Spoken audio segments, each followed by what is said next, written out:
네, 오늘 하나님의 비밀입니다. 여러분, 혹시 인생 살면서 비밀이 많으십니까? 내가 정말 감추고 싶은, 아무에게도 알리지 않은 그런 비밀이 있습니까? 비밀하면요, 세 가지 종류의 비밀이 있다고 합니다. 첫 번째가 뭐냐면 감추고 싶은 비밀, 두 번째가 애매한 비밀. 이건 꼭 설명하기가 애매한 비밀이 아닌데 그런 것도 있잖아요. 그 다음에 축복이 되는 신비한 비밀이 있다고 하는데, 감추고 싶은 비밀. 저는 오늘 설교 준비하면서 나에게도 내 인생에도 감추고 싶은 비밀이 있나? 크게 별로 없는 것 같습니다. 네, 고등학교 때 재수했다는 거 그거 말고 근데 이제 제 가까운 친척 중에요, 공부를 굉장히 잘하시는 분인데 이분이 명문대를 가셨어요. 근데 공부를 워낙 열심히 하다 보니까 머리가 다 빠지신 거예요. 그래서 이제 가발을 쓴 겁니다.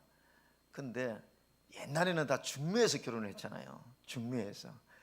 그런데 이제 가발 쓴 걸 모르고 결혼을 한 겁니다. 그러니까 신혼여행 가서 고백하는데 아주 창피했다고 저한테 그때 그런 이야기 하는 게 기억나더라고요. 이런 내 신체의 비밀 중에 감추고 싶은 비밀도 있고, 또 혹 어떤 분들은 내가 이전에 범죄한 사실이 전과가 있다든지 이런 것은 정말 감추고 싶은 비밀이고, 요즘 대선 후보들 이제 이렇게 관심이 많은데 이 대선 후보들 서로 공격하는 거, 무슨 파일이니 무슨 파일이다, 저 사람은 과거에 비밀이 있다 이러면서 서로 공격하고 있지 않습니까? 그런데 이런 비밀도 있지만 또 축복이 되는 신비한 비밀도 있습니다. 이 축복이 되는 비밀인데 아주 축복이 되는 비밀이 있어요.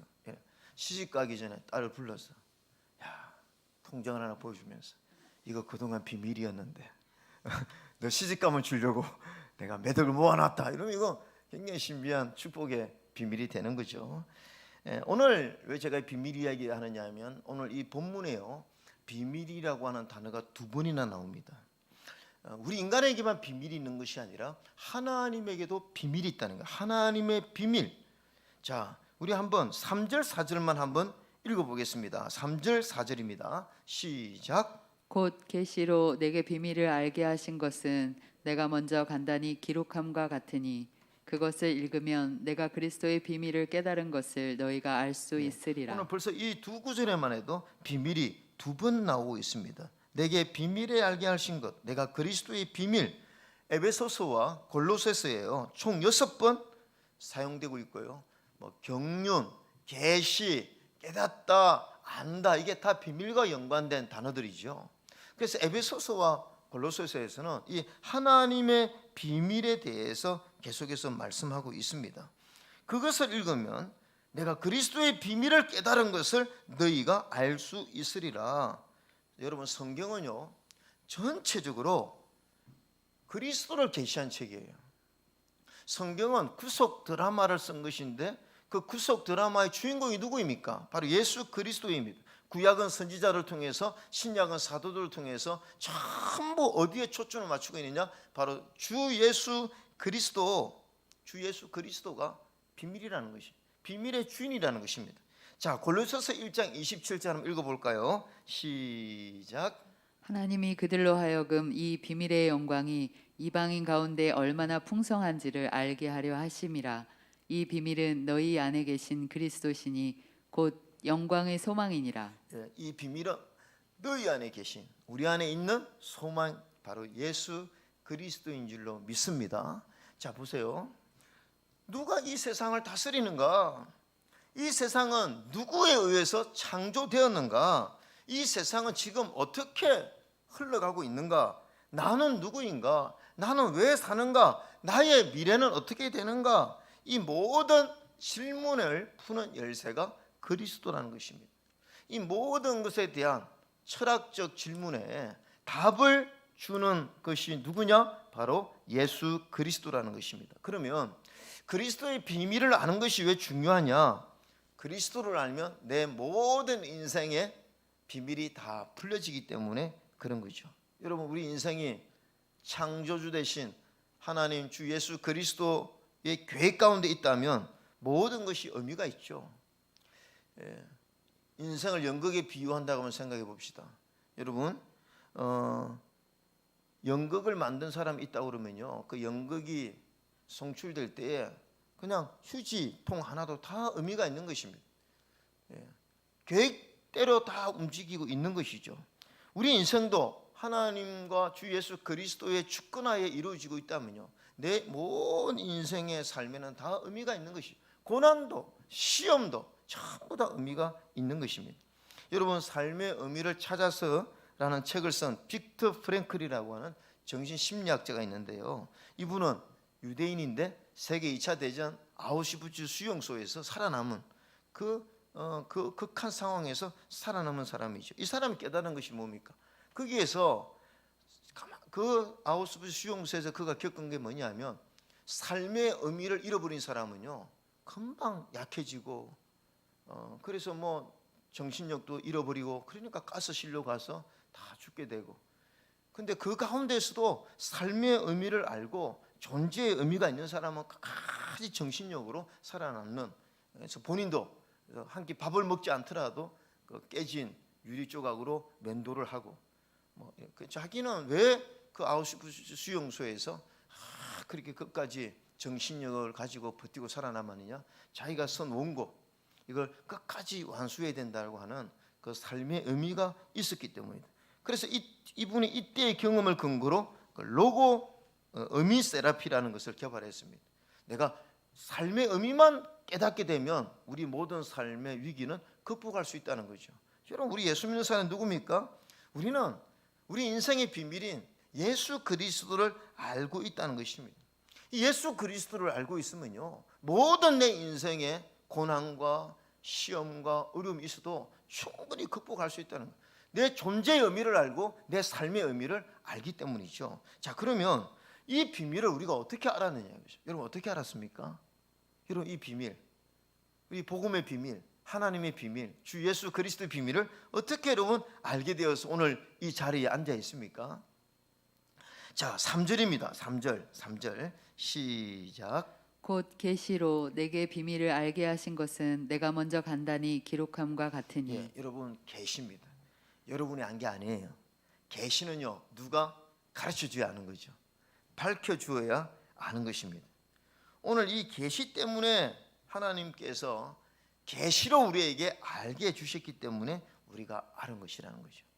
오늘 에베소서 3장에서는요, 우리가 이 계시를 알게 된 구체적인 세 가지를 이야기하고 있는데, 첫 번째가 뭐냐면 복음으로 말미암아 우리가 이것을 알게 되었다는 것입니다. 자, 6절 한번 봅시다. 6절 시작. 이는 이방인들이 복음으로 말미암아 그리스도 예수 안에서 함께 상속자가 되고 함께 지체가 되고 함께 약속에 참여하는 자가 됨이라. 예, 여러분, 우리가 복음을 듣게 되었을 때, 하나님이 복음을 듣는 순간 지혜의 영을 부어 주셔서 그 계시로 우리로 하여금 이 비밀을 깨닫게 하셨다는 것입니다.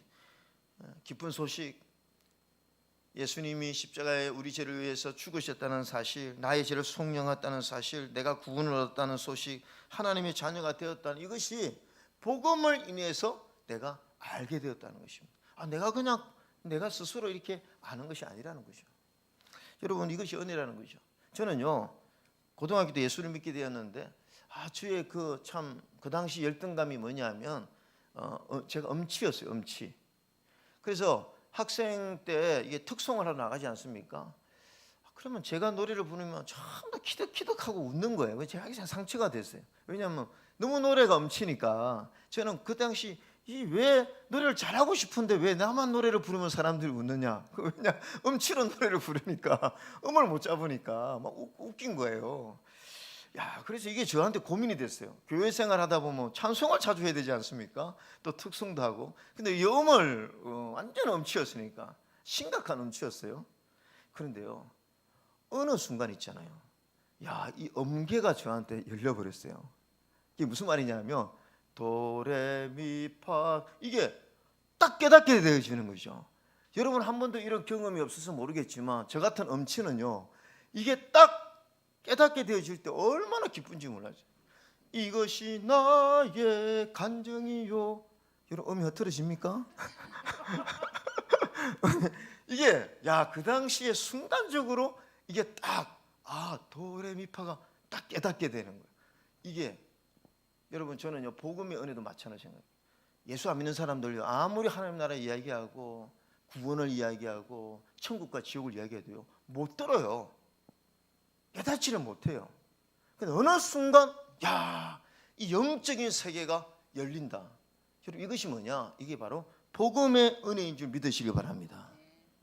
두 번째가 뭐냐면, 어떻게 우리가 하나님의 이 비밀의 계시를 알 수 있느냐? 교회라는 것입니다. 10절입니다. 10절 시작.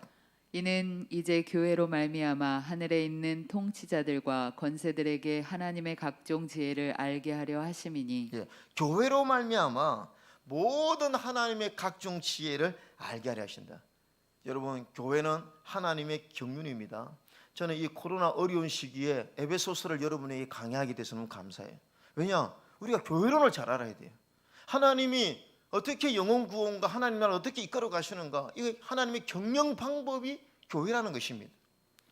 자, 교회는 이 복음을 전달하는 통로가 되는 것이고 이 비밀을 더 깨닫게 해주는 곳이다. 여러분, 어린아이가 출생하고 나면 자라야 되지 않습니까?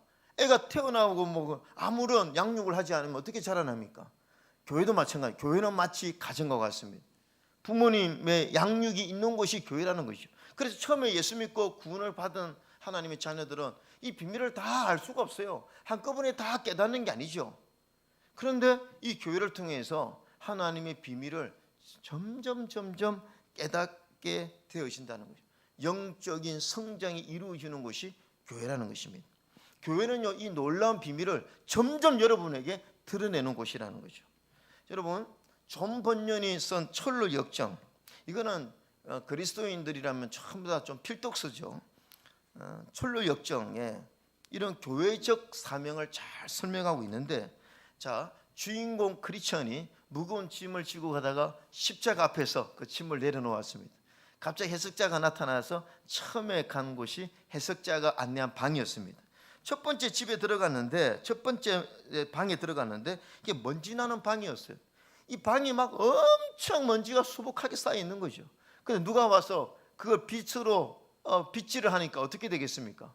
막 먼지가 그냥 온통 날려서 숨이 막힐 정도인데 누가 갑자기 와가지고 물을 이렇게 싹 뿌리니까 깔끔해진 거죠. 그 다음에 두 번째 방입니다. 두 번째 방이 뭐냐면 난로가 있는 방이죠. 그 난로가 있는 방인데 누가 자꾸 난로에 물을 끼얹어서 끄려고 하는 거예요. 그런데 이 불이 꺼지지 않는 거예요. 그렇게 이렇게 보니까 어떤 사람이 그 기름통에다가 기름을 넣고 난로에다 계속 기름을 붓고 있는 것이었습니다. 세 번째 방에 갔습니다.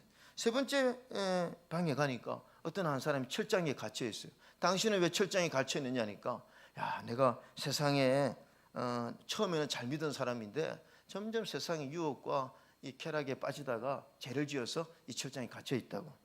그 다음에 네 번째 방입니다.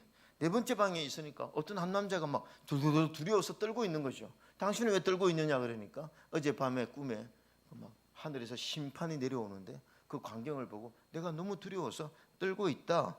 그런데 천리역정은 뭐라고 합니까? 바로 이 네 가지를 해석하고 하나님의 뜻을 알려주는 것이 교회라고 그러지 않습니까? 교회. 첫 번째가 뭡니까? 교회는 이것을 해석한다는 거죠. 먼지 나는 방은 우리는 무엇으로 구원을 받는가? 무엇으로 깨끗해지는가? 율법으로 안 된다는 거예요. 율법으로. 율법 먼지 나는 것으로 깨끗해지지 않는다는 것입니다. 털면 털수록 우리는 먼지 날 수밖에 없다는 것입니다. 예수 그리스도의 보혈로 우리는 구원을 받는다는 것을 가르치는 것이고, 난로가 있는 방, 우리는 무엇으로 승리하는가? 마귀는 자꾸 우리 불을 끌려고 합니다. 근데 성령께서 기름을 부어 주신다는 거죠. 성령의 능력으로만 이 세상을 이길 수 있다는 걸 가르쳐 준 거고, 철장에 갇힌 남자의 방은 무엇을 가르치고 있습니까? 우리는 무엇으로 성화되는가? 한 번 구원받는다고 해서 성화되는 것이 아니다. 날마다 하나님 앞에 경건의 삶을 살지 않으면 우리가 세속화될 수밖에 없다는 것을 가르쳐 주고요. 그 다음 네 번째, 떨고 있는 남자의 방은 무엇입니까? 종말입니다. 바로 하나님의 자녀들은 하나님이 반드시 이 세상을 심판한다는 것을 알아야 되고, 우리 인류의 종말이 있다는 걸 깨닫고 두렵고 떨림으로 우리의 구원을 이루게 해야 된다는 것을 가르치고 있다는 것이죠. 자, 여러분, 천리역정에서 가르치는 것이 무엇입니까? 교회는 어떤 것이냐? 여러분들에게 이런 하나님의 비밀을 하나하나 풀어 헤쳐나가면서 여러분에게 그 비밀을 알려주고 깨닫게 해주는 곳이 바로 이 교회라는 것입니다. 아멘입니까? 세 번째가 뭐냐 하면 어떻게 우리가 이 계시를 알 수 있느냐? 13절 읽어보겠습니다. 시작. 우리가 그 안에서 그를 믿음으로 말미암아 담대함과 확신을 가지고 하나님께 나아감을 얻느니라. 우리가 그 안에서 그를 믿음으로 말미암아, 여러분, 하나님의 비밀이 그리스도를 통해서 나타났습니다. 그리스도가 하나님의 비밀이죠. 이 하나님의 비밀은 복음을 통해서 우리가 이 비밀을 깨닫게 된 것이고, 이 복음을 통해서 하나님의 자녀와 신분과 특권을 갖게 된 것입니다. 이 비밀이 교회를 통해서 각종 하나님의 지혜를 깨닫게 해 주시는 것입니다. 그런데 이 모든 비밀이 세 번째, 우리의 믿음을 통해 담대함으로 하나님 앞에 나아가게 하는데, 여러분, 우리의 믿음은요, 하나님의 비밀을 여는 열쇠와 같다는 거죠. 하나님의 비밀은 아까 제가 말씀드렸죠, 전부 축복입니다. 하나님의 비밀은 열면 열수록 우리에게 전부 다 축복이에요. 근데 그 비밀을 여는 열쇠가 뭐냐? 바로 우리의 믿음인 줄 믿으시기 바랍니다. 그래서 오늘 우리가 믿음으로 하나님 앞에 나오는 것입니다. 믿음으로 예배하는 거예요. 믿음으로 기도하는 것입니다. 우리 모두는요, 이 1급 비밀을 간직한 자들이라는 것입니다. 그래서 복음으로 말미암아, 교회로 말미암아, 우리의 믿음으로 말미암아 하나님의 이 놀라운 축복을 누리게 되는, 왜 하나님의 비밀은 열면 전부 다 우리에게 신령한 축복이 되니까요. 하나님은 무엇 때문에 나를 이 세상에 보내셨느냐? 나는 왜 사느냐? 하나님이 나를 향한 하나님의 뜻은 무엇이냐? 하나님의 부르심, 하나님의 필요, 이 모든 하나님의 뜻을 알게 해주는 것이 바로 교회라는 것입니다. 그래서 에베소서는 교회를 강조하고 있는 거죠. 이 감추어진 비밀을 간직하고 선포하고 가르쳐서 여러분들이 하나님 앞에 담대히 나아갈 수 있도록 해주는 영적 산실이 있는 곳이 바로 교회라는 것입니다. 자, 성도님들, 그러면 하나님의 경륜이다 보니까 교회는 정말 하나님이 사랑하는 곳이고 하나님의 보호가 있는 것이고 하나님의 임재가 있는 것, 제가 지난주에 말씀드렸듯이 성부, 성자, 성령 하나님이 이 교회 동시에 역사하는 거룩하고 영광스러운 곳이라고 말씀드렸는데, 반대로 여러분, 그러면 악한 마귀의 공격이 없겠습니까? 교회는요, 예수님 이후부터 지금까지 2000년 동안 끊임없는 악한 마귀의 공격이 있었다는 사실을 알아야 됩니다. 마귀는 언제나 교회를 공격하고 있습니다. 로마나 히틀러나 공산당 과거 역사를 보면요, 독재자들이 전부 교회의 문을 닫으려고 가전 박해를 하지 않았습니까? 그러나 다 실패하고 말았습니다. 지난 20세기만 한번 봅시다. 지난 20세기에는요, 미국과 소련의 패권 싸움 아니었습니까? 그런데 경쟁적으로 두 나라는 핵을 개발하고 우주 개발의 주도권을 잡기 위하여 우주선을 쏘아 올리고 전쟁 무기를 개발하고, 그리고 소련은 수많은 나라들을 침략하여 전부 다 공산화 만들었습니다. 얼마나 그 세력이 막강했던지 우리나라도 그 공산화에 그 영향을 받아서 지금 남북이 갈라지지 않았습니까? 1955년 소련의 후르시초프가 모스크바를 방문한 그 당시 닉슨 대통령에게 뭐라고 이야기했습니까? 앞으로 7년만 있으면 우리는 미국을 뛰어넘을 것이고, 그 다음에 당신네 손자들은 공산화된 미국에서 살게 될 것이다, 이렇게 혼장담했죠. 그 당시 공산주의가 얼마나 막강했습니까? 그 다음에 소련은 공산당 혁명 이후에 첫 번째 한 일이 무엇입니까? 교회 문을 폐쇄해버렸습니다. 교회 문을 닫아버린 거죠. 그래서 이 교회에다가 교회 문을 전부 다 닫고 그 교회마다 뭘 만들었냐? 공산당 집회소로 만들었습니다. 그리고 오락시설의 공간으로 사용해버리고 말았죠. 여러분, 교회를 예배의 문을 닫아버리고 예배를 못 드리게 한 것입니다. 그때 얼마나 이 공산당의 세력이 대단했던지 미국을 방문한 소련의 공산당 간부가 말하기를 이렇게 큰 소리를 쳤습니다. 공산당이 교회 문을 닫았더니 교회 문이 닫혔네요 하고 큰 소리 쳤어요. 그러니까 공산당의 능력이 하나님의 능력보다, 왜 이분이 미국 가보니까 전부 교회가 있으니까 우리 공산당은 이 교회 문을 닫았는데 하나님의 능력보다 공산당의 능력이 더 크다 하면서 혼장당한 것이죠. 여러분 과연 그렇습니까? 아닙니다. 40년 지난 후 소련은 어떻게 되었습니까? 공산주의가 무너지고 소련은 빚더미 위에 앉았고요. 더 한심한 것은 앞으로 미국이 공산화될 것이라고 장담하던 후르시초프의 아들 세르게이와 그 아내 며느리 발렌티나가 미국으로 가서 미국 시민권자가 되지 않았습니까? 그 다음에 문을 닫았던 소련의 대부분의 교회들이 문을 열고 그 독립했던 많은 나라들의 우리나라 선교사들이 가서요 전부 교회를 세우고 있습니다. 카자흐스탄, 아프가니스탄, 알마타, 제가 아는 선교사님들도요 그 문을 닫았던 거기 가서 교회를 세우는데요 얼마나 복음의 역사가 막 강하게 나타나는지 많은 사람들이 하나님 앞에 나와서 예수를 믿고 교회를 다시 세우고 그런 일이 일어난다는 것이죠. 여러분 교회는 주님이 사랑하는 곳인 줄 믿으시기 바랍니다. 제가 요즘 조금 혼란스러운 것이 있어요. 그게 뭐냐면 목사님들 가운데에서도 이 부분에 조금 논쟁이 있습니다. 지금 교회가 예배를 못 드리고 있는데 이건 그냥 하나의 일반 전염병 때문에 사회적인 문제로 인해서 이 교회가 어려움을 당하고 있는 것인가? 아니면 이게 교회 핍박인가? 저도 사실은 이게 답변 내리기가 참 어려워요. 우리가 이게 교회가 방역에 참여되지 않습니까? 그리고 우리는 교회가 세상의 소금과 빛이 돼야 되니까 많은 사람들이 다 이 코로나 때문에 어려움을 당하니까 우리도 함께 이 방역에 힘을 써야죠. 그래서 힘을 쓰고 있는데 한편으로는 좀 시험에 드는 그런 요소들도 있습니다. 아니 지금 왜 영화관이나 콘서트장이나 공연장에는 2,000명 미만까지는 다 들어갈 수 있도록 해주고 영화관도 한 칸 이렇게 띄우면 다 이렇게 공연을 볼 수 있고 또 식당에 가면 적당하게 떼어서 하면은 다 먹고 또 4인은 다 모여도 되지 않습니까? 4인까지는. 근데 교회는 교회 이름으로는 절대 4인도 모일 수가 없습니다. 그 다음에 교회는 지금 300석이지만 딱 주일에 한 번 예배 드리는데 10%만 이렇게 예배를 드리게 하고 그래서 어떤 면에서는 저도 속상한 게 좀 있어요. 그러나 함부로 야 이게 교회 핍박이다 이렇게 말을 하기는 조심스러운 부분이 있습니다. 그러나 오늘 우리 하나님교회 성도님들에게 말씀드리는 것은 교회는 항상 보이지 않는 악한 영의 공격이 있다는 것을 우리는 알아야 되고 우리가 이게 뭐 교회 핍박이다 또는 뭐 이게 방역이다 뭐 이런 걸 논하기 전에 팩트는 뭐냐면 지금 교회가 어려움을 당하고 있다는 거예요. 지금요 한국 교회가 여러분 우리 하나님교회 정도만 하더라도 우리 미디어 팀이나 우리 집사님들이 예배를 드릴 수 있도록 다 방송 이렇게 하지만요 한국 교회의 70% 정도는요 30명 미만 교회입니다. 그런 교회는요 아니 누가 교회에서 미디어를 설치하고 이렇게 뭐 유튜브에 연결하고 또 실제적으로 담임 목사님 다 연세가 많으세요. 그러니까 지금 얼마나 많은 교회들이 방치되고 있는지 모릅니다. 교회가 사실은 모이지 못하죠.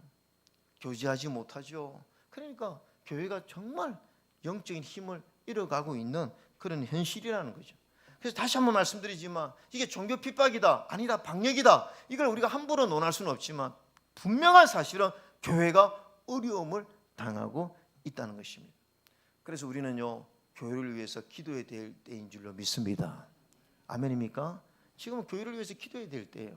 우리 영적으로 긴장하고 영적인 세계에서 지금 어떤 흐름이 일어나고 있는지를 우리가 알고 이럴 때일수록 우리는 이 놀라운 하나님의 경륜인 교회에 대한 정체성을 분명히 하고 우리는 정말 모일 수는 없지만 교회를 사랑하고 또 이 교회의 영광을 알고 우리가 이 교회를 통해서 역사하고자 하는 하나님의 이 놀라운 계획을 믿고 교회를 세우고 지켜나가야 되는 저와 여러분이 되어야 할 줄로 믿습니다. 그래서 우리 하나님의 성도님들은 흔들리지 말고 언제나 어떤 시대에서나 하나님의 유일한 경륜은 교회밖에 없다는 것을 믿고 교회를 사랑하고 교회를 기도하고 함께 교회를 세워나가는 저와 여러분 되시기를 주의 이름으로 축원합니다. 아멘.